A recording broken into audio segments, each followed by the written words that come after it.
Boa noite, Magávio.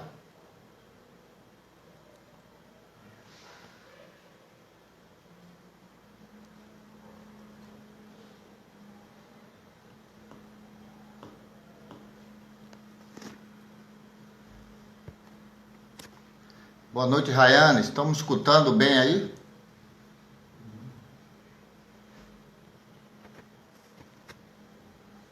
Boa noite, Meire. Kennedy, boa noite. Tá sumido, Kennedy. Doutora Márcia. Boa noite, Alexandre.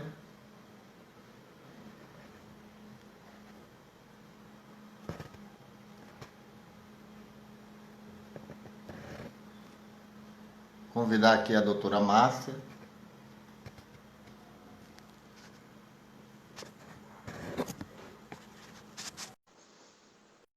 Boa noite, Alexandre. Alexandre Reis, da turma.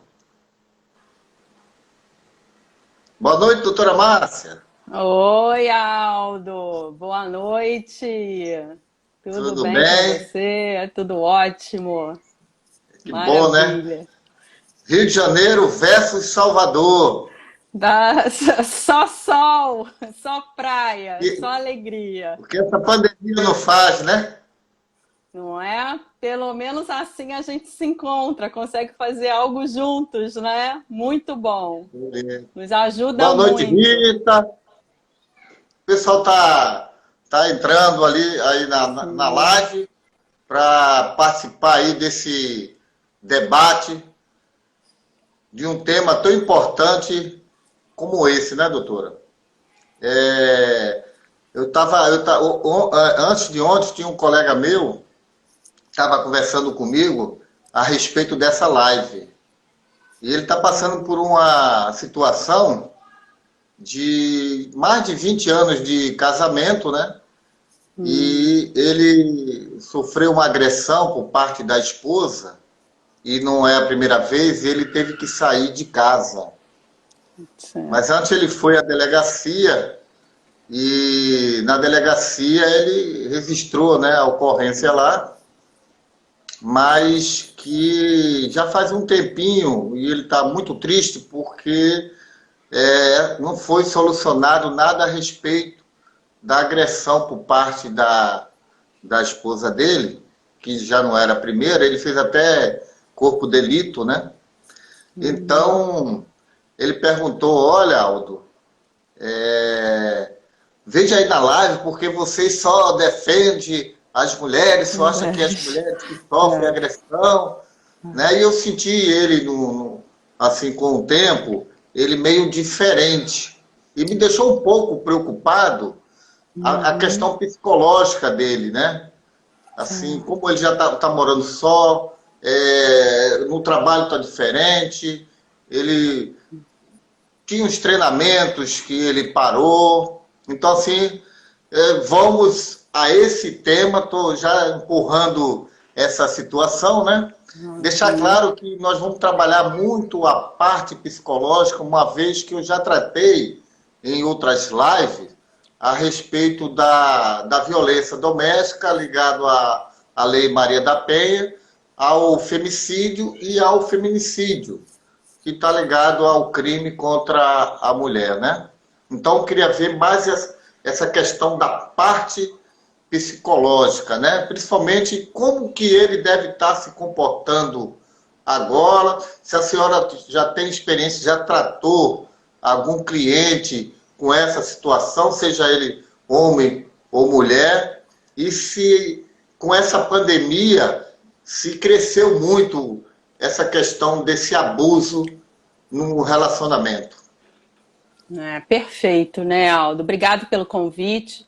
É uma satisfação estar aqui com você, é uma oportunidade, como você falou, né? E vai ser muito bom a gente trazer esse tema, porque a primeira pergunta que a gente se faz, será que a pandemia trouxe consequências?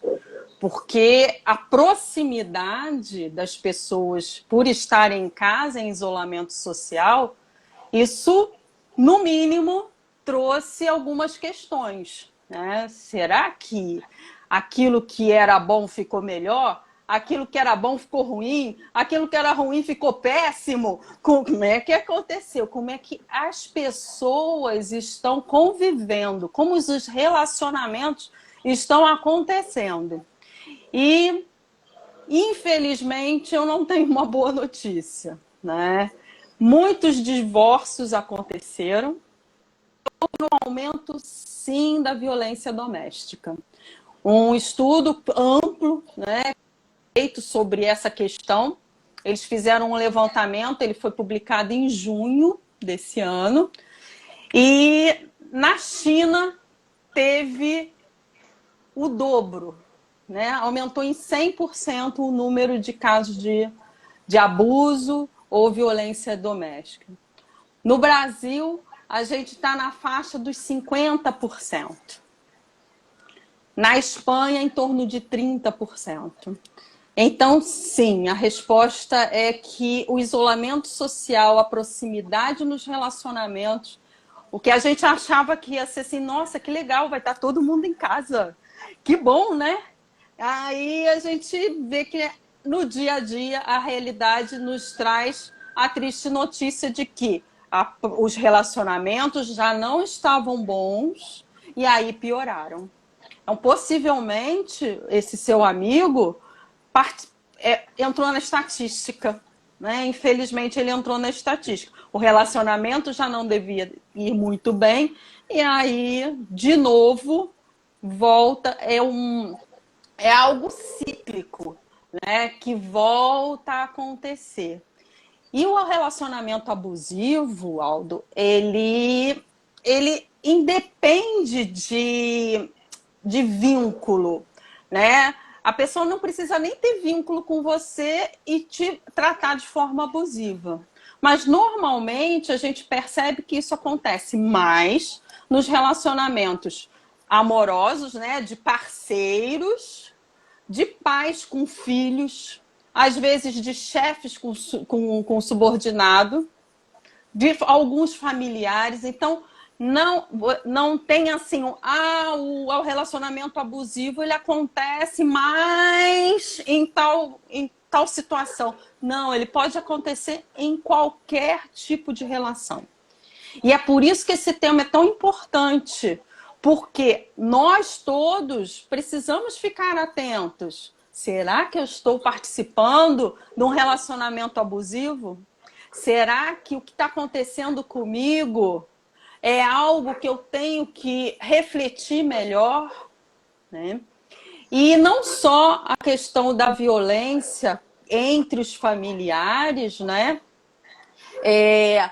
Independe de idade. Esse aumento da violência também teve um aumento na violência contra crianças, os pais perdendo a paciência, e contra os idosos. Então, a gente teve um agravamento da situação. E como identificar, né? E como você falou, né? O que vai acontecer? Será que as pessoas vão sair com a parte psicológica afetada? Sim, vão sair com a parte psicológica afetada. Bem afetada, por sinal. Agora, doutora, deixa eu interromper só um pouquinho. Pode falar. A questão da vivência, dos exemplos dos pais, né? E do ambiente, a questão familiar, a questão ambiente e a questão cultural e da raça influencia nesse abuso? Sim, influencia. Excelente pergunta. Excelente pergunta, porque o abuso, né, o relacionamento abusivo, e aí falando de relacionamento, não é a agressão física, porque um relacionamento abusivo, ele pode ter a agressão física, mas tem outras nuances que eu vou falar daqui a pouco, que também caracterizam esse relacionamento abusivo. E ele é multifatorial. Ah, mas tem algo que dá origem? É genético? É comportamental? Como você está falando, é o meio ambiente? São os pais? Que a ciência, né, os estudos já trouxeram? Que a parte genética, ela não faz muita diferença. A parte comportamental é muito importante. E aí nós vamos pensar só no núcleo familiar, mas na nossa sociedade. Uma sociedade com uma mentalidade muito machista, né? Uma mentalidade de que o homem ele tem um lugar superior à mulher. E aí, até no caso do seu amigo, o que acontece? As mulheres tomando o lugar delas, elas estão tomando a força. Então, elas querem tomar a força. E usando a força, também acham que são superiores. Então, a gente tem algo também da família influenciando, da sociedade reforçando isso, né? Que não, é assim mesmo. Não, que um do casal, né, dos parceiros, uma das pessoas precisa mostrar poder. E o relacionamento abusivo é muito pautado nisso. A pessoa que abusa do outro, ela quer se sentir forte, ela quer se sentir no controle. E aí, por isso que eu achei muito interessante participar dessa live, porque o que a defesa pessoal tem a ver com isso tudo, né? É porque você precisa fazer essa leitura daquele outro ali. Ele quer me controlar, mas não é... Só que não, né? Só que não. E essa reflexão é muito importante. Agora, doutora, a Rayane fez uma pergunta que diz o seguinte: uma das soluções seria a terapia individual, ou em casal, ou entre a família, para que consigam reduzir, mitigar ou até eliminar esse abuso. E quando se trata num abuso por parte do seu chefe no trabalho, que influencia também na sua motivação, né, dentro do trabalho, que a pessoa pode levar também essa situação desse abuso para dentro de casa, né? Como a pessoa que às vezes não tem muita maturidade e está passando por uma situação dela, qual seria o caminho para ela voltar a se motivar e não levar esse problema para a sua família em si? Uhum. Então vamos dividir, né?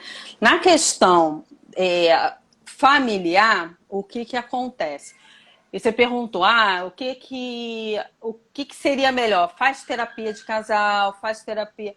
O que acontece, principalmente, Rayane, né, que fez a pergunta, a pessoa que é o abusador, ele normalmente acha que não tem problema.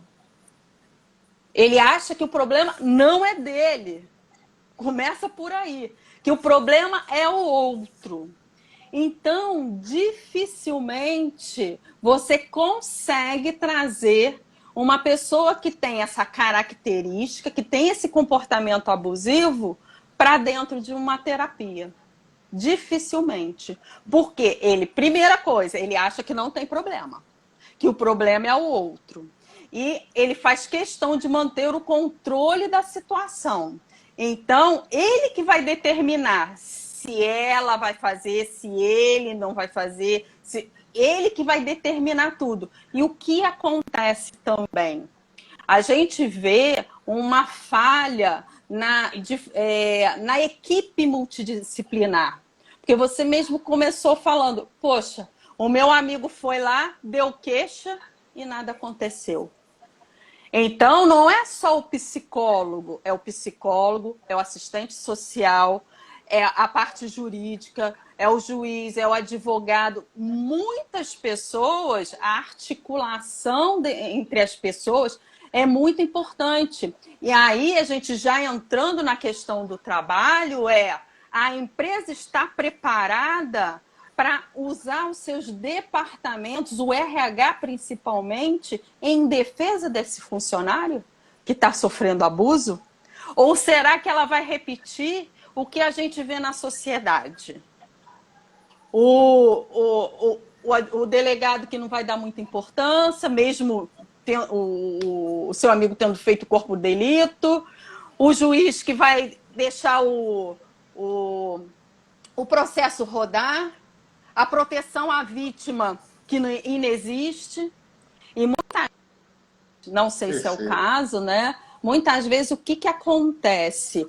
A pessoa está vulnerável emocionalmente, e aí a pessoa acha que aquilo é carinho, aquilo é proteção, que aquilo é atenção. E se for no ambiente de trabalho, ela acha, não, ele quer me desenvolver, ele quer o meu melhor.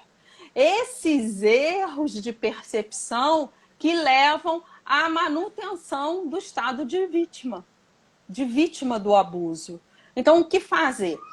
No caso de uma pessoa que perceba que está no relacionamento abusivo, é que ela busque o tratamento. Porque normalmente o abusador não vai aceitar. Então ela busca porque ela está num estado de vulnerabilidade que o psicólogo vai ajudar. E o psicólogo ou o assistente social, muitas vezes, vai encaminhar ela para um trabalho, às vezes ela depende financeiramente do marido, ou vice-versa, né? Você fica naquele emprego porque precisa do dinheiro, e você vai aceitando, você vai aceitando, você vai aceitando. E o abusador está lá. E quando você faz um acompanhamento psicoterapêutico, e com esse olhar amplo, você acaba tendo reflexões. Será que deve ser assim mesmo? Será que eu tenho que passar por isso tudo? Né? Não sei se eu respondi a Rayane, mas eu acho que é assim, né? Agora, vou fazer uma provocação à doutora. Doutora, salvo o melhor juízo, é o que eu penso, tá? Muita gente, ainda, muitas pessoas, elas não conhecem diferenciar, né? Ou conceituar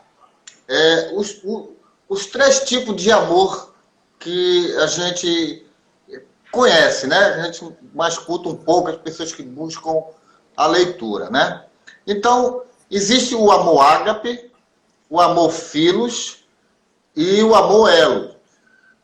O amor ágape é aquele amor eterno, que é de pai para filho. É um amor eterno.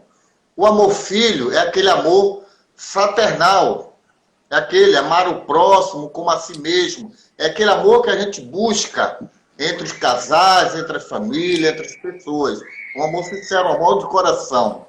E o amor elo, que é um amor carnal, que está ligado mais à paixão. Então, aonde que entra a minha pergunta? Quando uma pessoa busca, às vezes, entrar num relacionamento e ela não percebe, ela entra no relacionamento pelo que a pessoa faz ou pelo que a pessoa tem, e não pelo que a pessoa é. Então aí ela está entrando numa situação que eu alinho ao amor elos, porque está ligado a uma paixão, e a paixão ela é temporária, ela tem um tempo. Então quando a pessoa entra no relacionamento, e como eu te falei, está ligado ao que a pessoa está fazendo, o que ela tem, quando termina isso e começa a conhecer realmente quando a pessoa e aí acaba esse amor elo, né? Essa paixão, eu acredito que aí começa a vir os conflitos. Passa a vir os conflitos.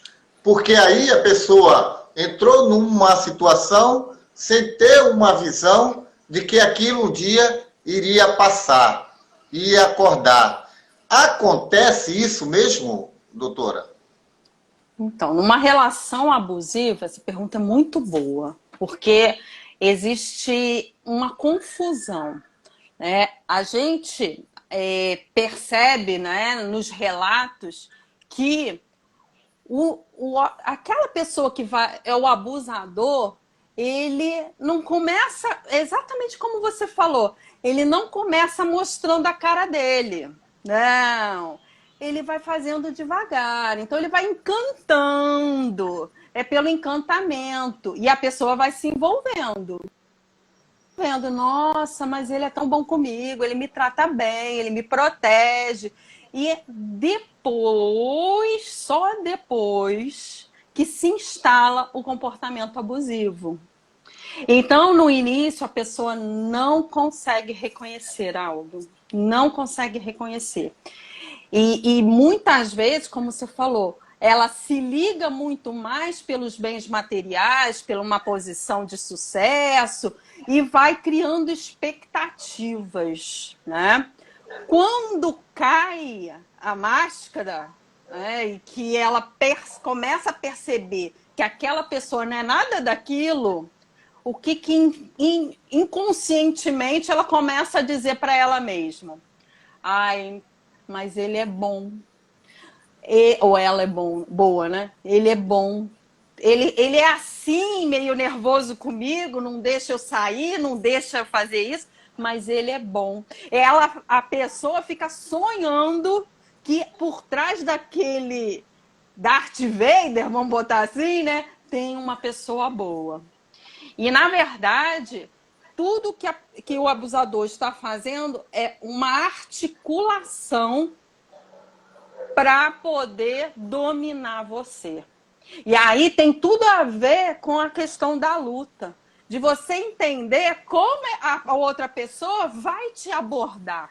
E a vigilância é a melhor arma, né? É a vigilância psicológica. É claro que se você aprender a lutar, você vai conseguir se defender, mas o que a luta tem a ver com essa força psicológica? Você vai ficar vigilante nesses detalhes dessa pessoa. Por quê? Ela Irei explicar isso. Você vai explicar, você vai saber explicar muito bem. Porque a pessoa começa devagarzinho, te encanta, e depois a máscara cai. Mas ela continua a ter comportamentos que são de controle. Como? Ela fica ridicularizando você. Tudo que você faz, às vezes você ganha um prêmio lá no trabalho. Ela fala, isso aí não é importante. Ela fica diminuindo a sua capacidade. Eu tive uma paciente que ela queria ser enfermeira. E ela estava dentro de um relacionamento abusivo. E quando ela foi falar, olha, me inscrevi na faculdade, vou começar a enfermagem. Nossa, não acredito, burra do jeito que você é, como é que você vai conseguir ser enfermeira? Então, assim, né? Então, diminui a pessoa, desqualifica a pessoa, ri das situações. Nossa, deixa eu cair! Ou faz piada na frente de todo mundo. Isso é um comportamento abusivo, né? Quando a pessoa tem um sucesso, não valoriza. Então, tem várias coisas que você pode perceber. Às vezes, o xingamento, aumenta a voz, e depois tudo é porque mas você que começou, bota a culpa do outro, né? Mas foi você que começou. Eu estava aqui assistindo minha televisão e você passou com essa saia curta. Então, ele quer manipular. E outra coisa importante, o abusador, ele procura desqualificar também as suas relações, as suas amizades. Então, a família não presta, os amigos não prestam, as amigas não prestam, ninguém presta. Então, o que acontece? A pessoa vai ficando cada vez mais fechada naquele relacionamento. É isso exatamente que ele quer. Perfeito. Agora, professora, também eu fiz uma pesquisa bíblica. Uma pesquisa bíblica. E aí eu vou fazer duas situações. Primeiro eu vou falar, a Bíblia ela se divide em duas partes, né? Então ela tem o Antigo Testamento e também ela tem o Novo Testamento após a chegada de Jesus. Esse Novo Testamento, Jesus veio e ele prega o amor. Ele prega o amor. E existem algumas confusões, que as pessoas leem apenas um versículo e fazem uma interpretação, principalmente no que diz respeito às mulheres. Então, voltando lá para o Pentateuco, lá existe, né, a lei do talião. Olho por olho, dente por dente, aquelas... E quando a gente estuda direito, a gente estuda esse... Porque o direito veio também do Pentateuco. As ideias veio muito lá do livro, né? Desses 5 livros. Mas lá em Efésio, lá no capítulo 5 do Efésio, no versículo de 22 a 33, ele fala sobre a mulher ser submissa ao marido. Lá fala que, assim como a igreja está submissa ao pai, a mulher terá que ser submissa ao marido. Só que as pessoas param aí. Opa, a mulher tem que ser submissa ao marido, e aí muita gente se aproveita dessa situação, dessa leitura. Aí vem um conflito na questão da hermenêutica, né, da interpretação, e também esquece de terminar o capítulo. Lá para baixo, ela diz, também o marido, lá no finalzinho, entre outras, diz o seguinte, que você tem que amar a sua esposa como a si mesmo. Então, quando a mulher, ela perceber, aí vem defesa pessoal aí, tá? Quando a mulher perceber, como é que eu vou perceber? A gente no Instituto de Defesa Pessoal Gaditas, que eu sou presidente, a minha filha lá como diretora técnica, a gente trabalha muito o físico, a mente e o espírito. A questão da agressão é a última fase. A gente faz com que nunca chegue até lá, mas a gente passa por um protocolo. Então, quando a mulher percebe que aquele homem, aquele parceiro ou aquela parceira não consegue amar a si próprio, como é que vai amar a mim? Então ela vai se enganar com aquela relação se ela insistir. Então é preciso que ela tome algumas atitudes dependendo dessa reação dele. Se uma pessoa que não consegue se amar, ela não vai conseguir amar a outra pessoa.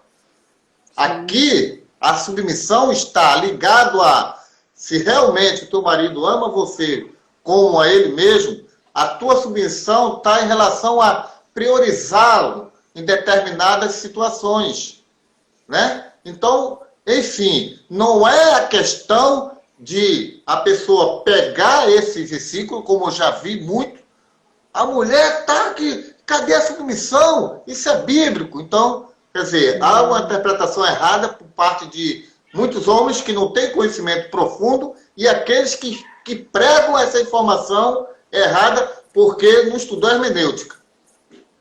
E aí a mulher passa, ela tem que passar a conhecer se o marido realmente tem esse carinho, tem esse amor, o amor filos, né? Que é esse amor fraternal. Porque se ele ama a esposa como a si mesmo, nunca que ele irá partir para essa agressão. E gostaria que a senhora comentasse sobre isso aí.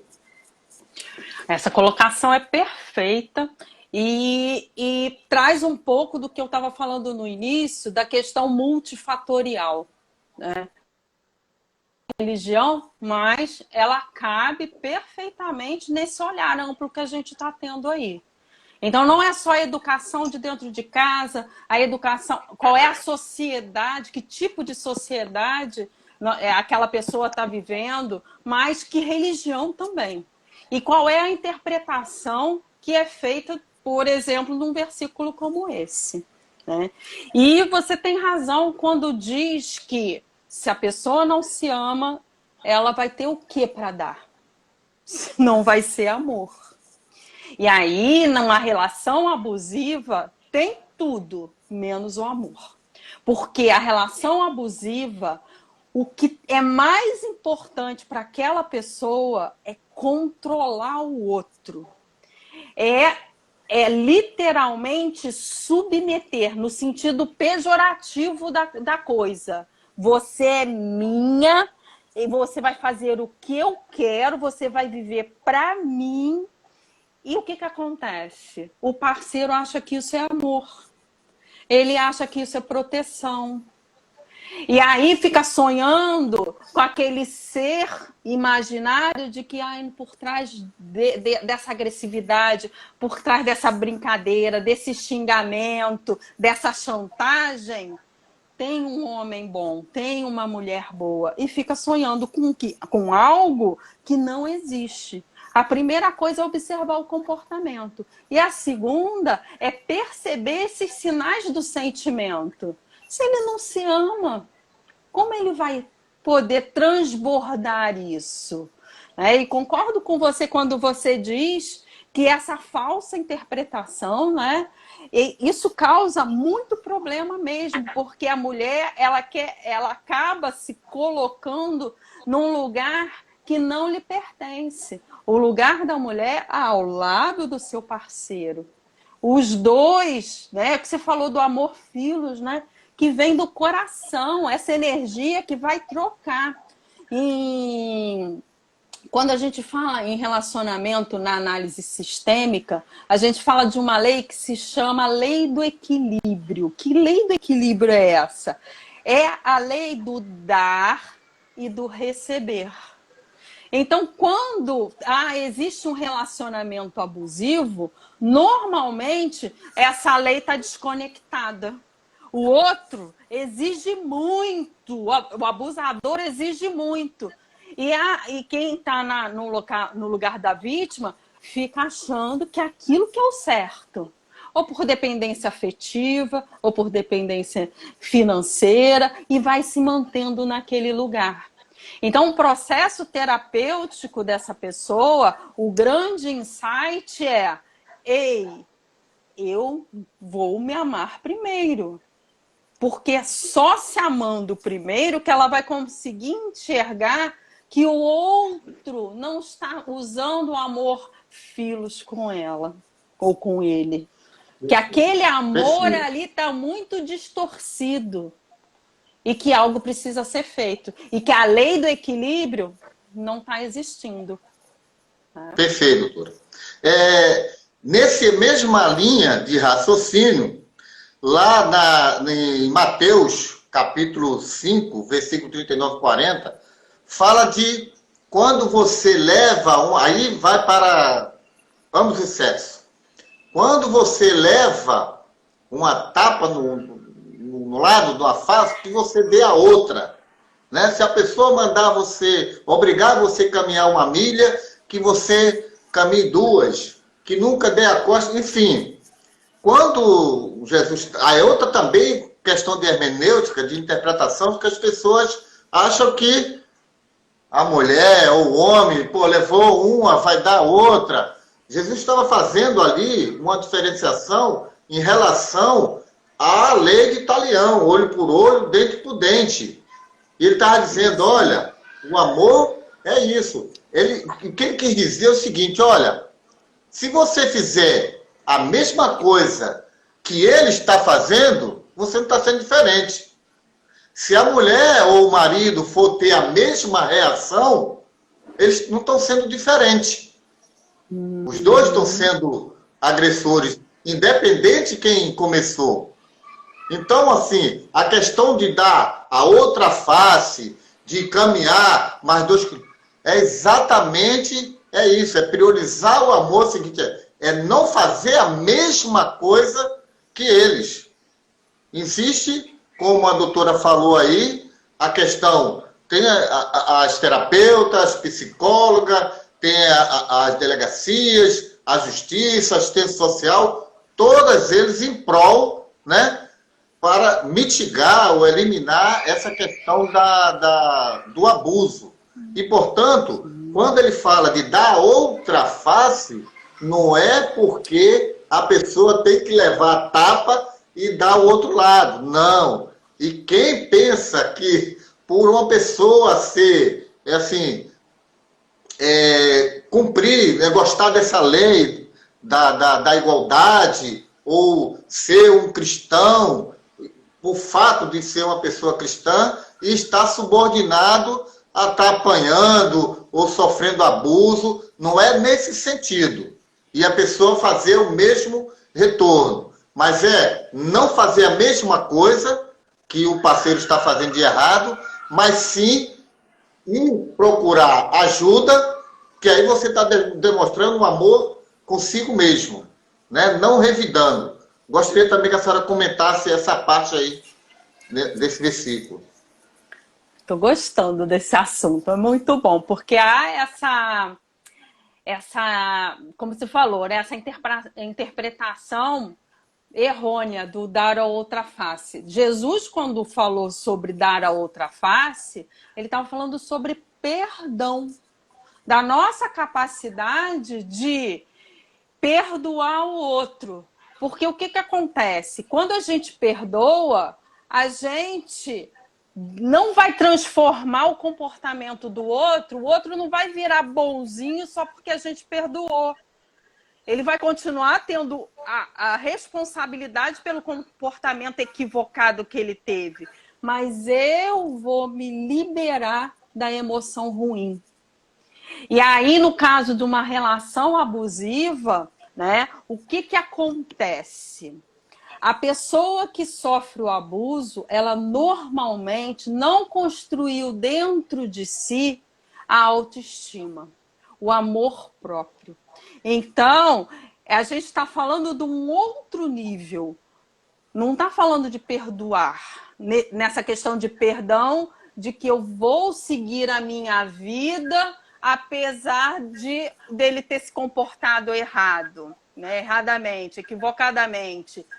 A gente não está falando isso, porque a pessoa que se deixa abusar, ela não tem autoestima. Ela não tem amor próprio. Ela se coloca no lugar de culpa. Sou eu mesma errada. É isso mesmo. Tá vendo? Ele tem razão. Eu nunca vou dar certo mesmo. Se quer trabalhar, a pessoa não deixa. Eu não tenho jeito para nada. E isso é reforçado. E, na verdade, o que a gente tem que fazer na construção da nossa autoestima, e isso o treinamento da luta dá, porque ela dá disciplina, ela dá equilíbrio, ela dá a reflexão. Você consegue olhar para o outro e entender qual vai ser o movimento do outro. Isso é um exercício mental de autoconhecimento. Porque na hora que você percebe que dentro de você está um vazio danado e que você quer colocar o outro dentro de você, já começou tudo errado. A construção da autoestima é de dentro para fora. E ter autoestima é saber o seu limite e dar limite para o outro. E as pessoas esquecem disso.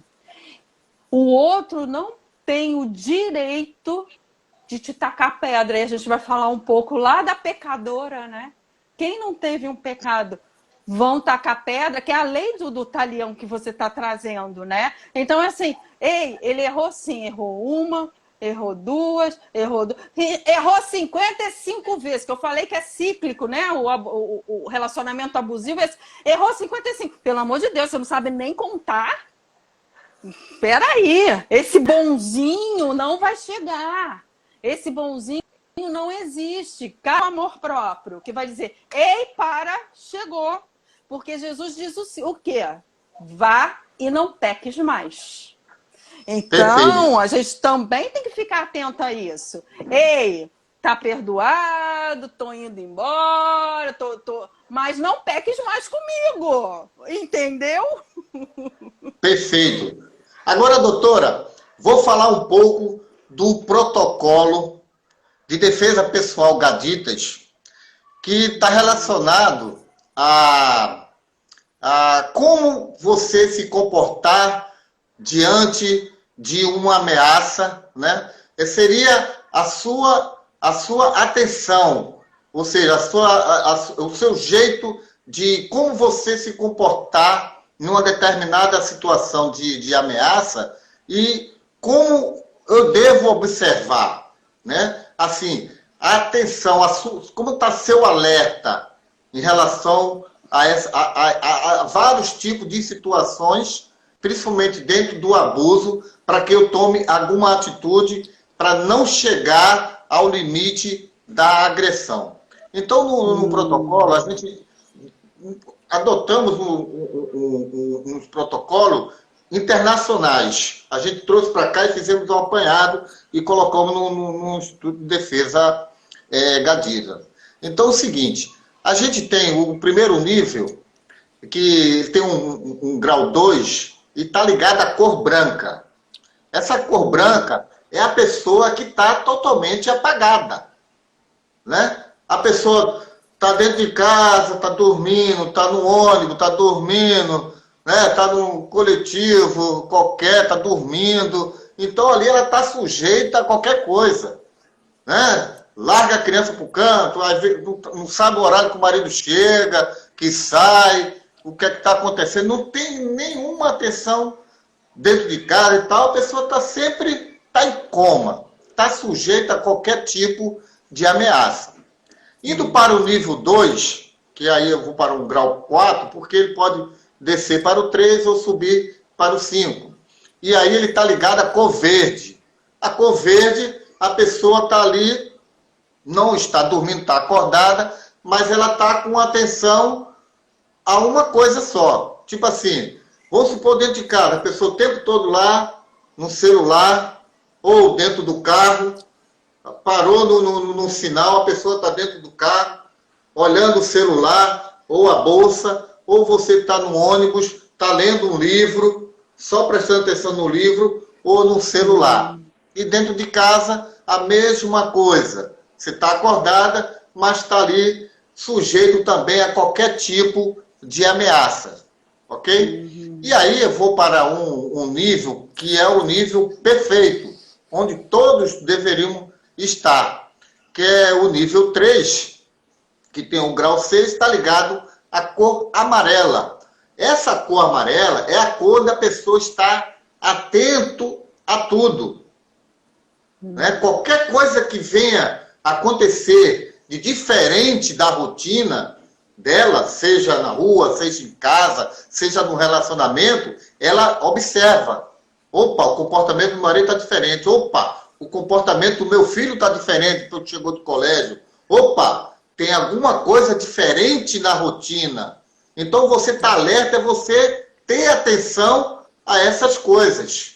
Né? Então, quando você está nesse alerta, nessa cor amarelo, você está sempre alerta, prestando atenção e tudo, mas não a ponto de chegar e ficar com aquela... Não, mas você está com atenção em tudo, você tem uma terceira visão, e essa terceira visão é muito importante, porque você começa a ter essa visão com a audição, né? Com um comportamento diferente, com uma rotina diferente daquilo que você está acostumado.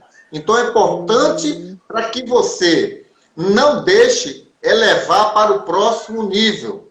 Aí eu entro lá no nível 4, que aí vai para o grau 8, né? E aí era a cor laranja. Essa cor laranja já é uma cor que já te chama atenção. Você prestou atenção. E aí tem alguma coisa errada. E essa coisa errada você tem que tentar mitigar, eliminar isso daí. Essa situação você pode estar dentro do shopping, pode estar no mercado, pode estar no carro. Ou seja, você está dentro, você está andando numa praça, ou está dentro de casa, chega alguma pessoa estranha, seu marido chega diferente, às vezes alcoolizado, ou seu filho chega exaltado porque, sei lá, se envolveu com alguma coisa diferente, né? Então você tem que tomar uma atitude para que não saia desse laranja para o vermelho. A intenção é você voltar para o amarelo, não deixar que isso prossiga, né? Chegar até uma violência. O filho está chegando em casa, o marido bêbado, o filho drogado, sei lá, alguma situação que você tenha como mitigar e eliminar. Se você deixar o nível subir para o vermelho, aí esse vermelho, né, que aí já vou para o nível 5, né? Esse nível, ele já está a pessoa passando para já um abuso, já configura um abuso. Se você está dentro do carro, já chegou uma pessoa para te assaltar, ou dentro do ônibus, no coletivo. Eu estou fazendo entender? Está entendendo aí, doutor? Então, assim, é porque é muito rápido, a gente tem que seguir aqui a hora, senão a gente se erra. Então, esse nível vermelho já é o nível que a pessoa já chegou alterado, a pessoa já chegou quebrando, já chegou boetando, já chegou ameaçando, né? E aí sim, você teria que fazer alguma coisa também para reduzir esse nível vermelho para não chegar no último estágio, que é o nível 6, e aí no grau 12, que é o preto. E aí já começa a agressão ou assalto, aí já é pancadaria. Aí é onde você entra com os conhecimentos técnicos de artes marciais. Aí é o que vai estar. O que a gente passa nas nossas aulas, é todas as atividades, treina física, a gente treina a parte mental e a parte espiritual, para exatamente não chegar ao nível preto. E chegando nesse nível preto aí, você ainda tem duas situações horríveis, porque você tem que agir de acordo, ou seja, moderadamente, tá? Você não pode chegar e matar o marido que te bateu, porque aí a agressão foi desproporcional, você vai responder por crime. Então, até nisso você tem que tomar cuidado. Então, tem que evitar chegar a isso daí. Então, a violência, seja dentro de casa, seja na rua, qualquer fora, ela tem que ser proporcional. Outro detalhe ainda, você pode responder por não ter prestado socorro. Então, você responde 2 vezes, então você vê que esse nível preto, você não pode desconfiar porque você conhece de defesa não, esse nível preto, você também tem que saber como reagir. Agora, diferentemente de uma competição que você faz, né, num campeonato, que você conhece o seu adversário, lá fora a gente não conhece. Você também não conhece o seu marido, nem o seu filho, quando está possuído pelas drogas. É outra pessoa. Não vá pensando que ele vai te reconhecer ali como esposa ou como mãe, porque a mente dele já é outra, está consumido pela droga. Ele não sabe mais o que faz. E até ele querer, né, até ser dado o que ele quer, ele vai fazer de tudo e até maltratar e matar. Então, a defesa pessoal que entra nessa situação aí é exatamente a pessoa estar atenta, ligada, conhecer os tratamentos a serem dados quando isso vier a acontecer. É mais ou menos nessa situação aí, e passo a palavra para a doutora aí, terminar com esses assuntos aí tão importantes. A gente deve ter aí mais uns 6, 7 minutos. 5 minutos. Eu vou te dar um exemplo, que eu acho que foi perfeita a sua colocação, né, desse nível amarelo. Eu acho que é o que a gente procura fazer quando está com a cliente na terapia, é elevar esse estado de alerta para que ela possa reconhecer os sinais e poder se defender antes de entrar nos níveis mais altos. Então, o que a terapia faz, a terapia se propõe estado de alerta. E que bom que existe o teu centro que faz isso através do treinamento. A terapia é uma ferramenta. A pessoa diz, eu não gosto muito de terapia. Tá, então procura o centro, porque vai trabalhar as mesmas coisas. Eu tive, rapidamente, vou dar um exemplo para uma cliente.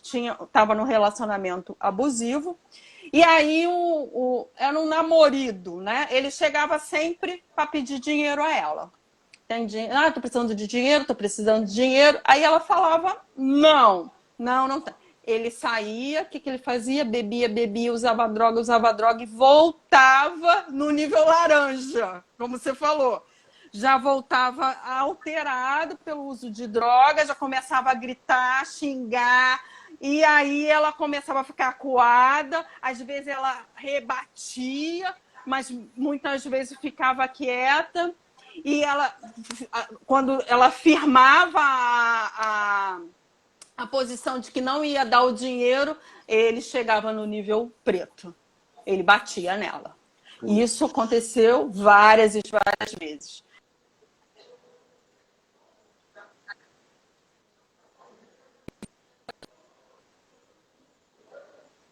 O filho vendo aquilo, ele tentou até o suicídio. Mãe, se você não largar esse seu namorado, eu vou me matar. Ela não levou a sério e ele tentou o suicídio. Ainda bem que depois ela largou ele, foi procurar ajuda e deu tudo certo. Mas como é importante esses níveis de alerta. Então é muito importante ter esse assunto mesmo. Acho que a gente tem mais 5 minutinhos, 4 minutinhos, né?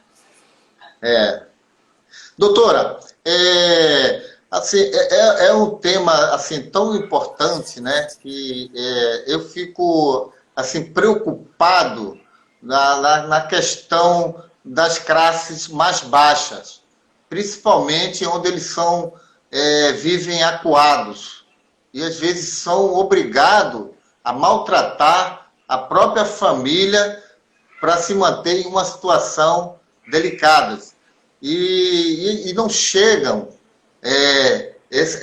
a assistente social, os psicólogos, não conseguem chegar a essas pessoas. Infelizmente, o nível aumenta, né? Agora, a gente tem muitos problemas também na força de segurança, né? A força de segurança, a força policial, tanto civil como militar. Nós temos muitos problemas relacionados, né, à família, que eles trazem para o trabalho e às vezes levam isso também nas suas operações. E aí, isso aí traz um transtorno horrível. Não é verdade, doutora? Em termos estatísticos, você falou um pouco de classe social, em termos de estatística, o abuso, né, o relacionamento abusivo, ele pode acontecer em qualquer classe social. Independe. Claro que ele aparece mais nas classes mais baixas por causa da violência. Muitas vezes chega lá nos finalmente, né? Então aparece mais. Mas, assim, independe de classe, e o que tem é uma percepção de que pessoas que não têm, que são muito dependentes financeiramente também, elas se submetem mais. Então, é olhar para como é essa divisão de renda, como eu posso ser independente. Tem até um canal no YouTube que a pessoa que fez lá o canal, ela falou assim, eu cansei de ouvir falar que a mulher não podia sair da relação abusiva porque ela não tinha renda, não conseguia sobreviver. Aí ela brinca que ensinou a fazer brigadeiro. Então, assim, vamos fazer brigadeiro para sair dessa relação. Vamos ficar no estado de alerta amarelo. Porque a gente tem o direito de ter relações positivas. Nós precisamos cultivar essa nova mentalidade, que é importante ter relações saudáveis, como você falou. As relações precisam estar incorporadas de amor e não abuso, né? Perfeito, doutora. Suas considerações finais, deixando aqui meus agradecimentos, que foi um prazer enorme estar aqui com você. Nunca tivemos um papo tão gostoso, tão longo e tão importante para o nosso público-alvo. Obrigado, doutora. Eu que agradeço, Aldo, agradeço a participação de todos vocês. Eu vi aqui que teve vários comentários, mas não dá para a gente acompanhar tudo. Foi muito importante trazer esse tema para que a gente possa refletir. Que se alguma pessoa conseguiu refletir, ela já vai conseguir pensar em si e vai poder ajudar a outra pessoa. Isso é muito importante. Quanto mais a gente falar disso, mais as pessoas vão ficar atentas. Parabéns pelo seu trabalho, é um trabalho lindo. Toda semana você está reforçando com um tema novo. É muito legal. Continua fazendo isso porque muita gente precisa dessa ajuda. Quero deixar um meu também agradecimento e quem sabe a gente também tem uma oportunidade de bater um outro papo, né, Aldo? Foi Perfeito, ótimo. doutora. A próximo tema que eu irei fazer é com a colega de trabalho sua, é psicopedagoga, né? A doutora Rita, e nós vamos tratar sobre o bullying, tá? Vamos tratar sobre Olha. bullying e a responsabilidade dos pais em relação a essa situação também. Então, agradecer a todos os nossos espectadores aí, todos que estavam aqui. Peço desculpa, porque o tema é tão relevante que a gente não deu para poder selecionar as perguntas, mas eu acredito que todas as dúvidas aí de vocês foram sanadas, né? E que a doutora aí foi brilhante aí nos seus comentários, né? Não deixando nenhuma dúvida para nosso pessoal que está nos assistindo aí. E espero revê-los aí na próxima live. E a doutora, mais uma vez, o meu osso. Muito obrigado, doutora. Gratidão, Aldo. Obrigada, boa Tchau. noite para todos vocês. Tchau.